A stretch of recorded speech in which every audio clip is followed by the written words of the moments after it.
Tell me about that, because you were right in the thick of it. You write about it in your book, Australia Breaks Apart. You described how you went to Canberra with the convoy. Very little coverage at all of that, and certainly I don't think any journalist did what you did and get into the thick of it, get right there in the middle and find out what people were doing there and learn where that whole sentiment came from. Tell us about it. Well, I was just down my local cafe and people were talking there, about this protest in Canberra, and I was lonely as all get out, in lockdown for months on end. It never stopped raining. It was an incredibly hermetic, miserable period of my life and a lot of other people's lives.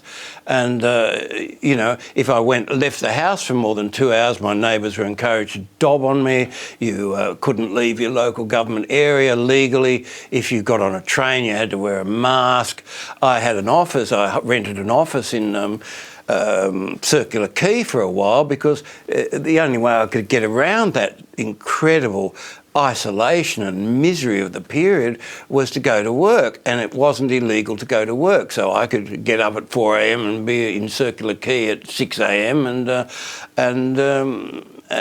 be out of the house and get around, but otherwise you're just stuck there. So anyway, someone mentions this demonstration at my local cafe, and I thought, why not?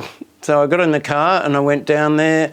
I just only recently published a book called Unfolding Catastrophe Australia, which was in the early months of that period, and so I just showed up. It was unbelievable. It was people had told me the atmosphere was unbelievable, but as you went towards Epic, there was a park, the showgrounds in the north of Canberra called the Epic Showgrounds, and there was queues of people. You would drive in like a queue.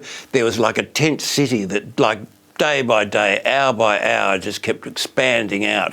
There ended up to be an estimated more than 200,000 people on that one showground alone.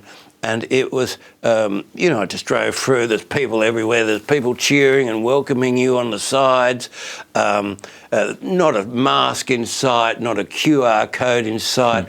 People, had been locked up. I must say, one very funny side of it was that there were a lot of people, of a certain age, shall we say, that had just been locked up for quite some time, and they were brandy as all get out. So that was a kind of funny side of it.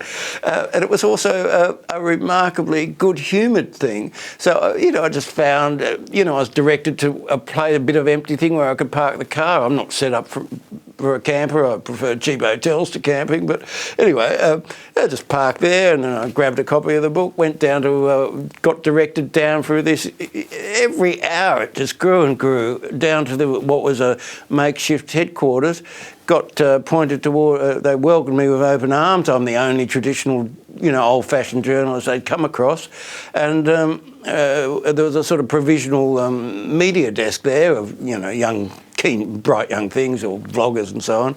And I was set up there with a laptop, and it was funny, really, because I'd retired in 2010, so I was happy as Larry to be back in the thick of things, I have to say. It was, in a way, it was great fun, even though the subject was very serious, and the atmosphere was just electric. It was absolutely joyful, and it was uncanny too, I can tell you now.